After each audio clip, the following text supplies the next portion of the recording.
mọi người, chào mừng mọi người đến với channel của mình. Hôm nay mình sẽ review một bé Sushi. Đây là video đầu tiên mình review hàng ngon nhất. Đây, bé Sushi này rất là dễ thương và nó có màu hồng. Màu hồng là một màu mình rất là yêu thích. Mình sẽ chơi thử cho mọi người xem nhé. Wow, khá là slow racing.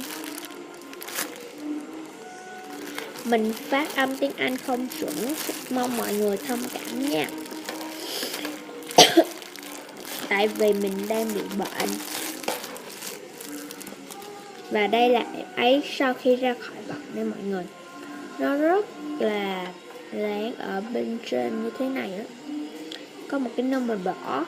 Mình kiếm nơ màu hồng nhưng mà không có. Đây.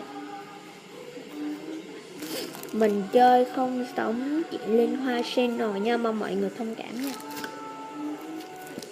Tại vì mình thích bóp như vậy á, chứ không có bắt chước. Mình cũng theo dõi kênh của chị ấy để mình xem coi có mùi thơm không nha.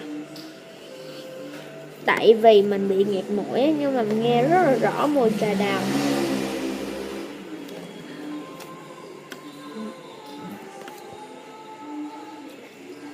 Dễ thương quá. Nếu mọi người thích video này hãy cho mình một like, share and subscribe bên dưới nha. Bye bye mọi người.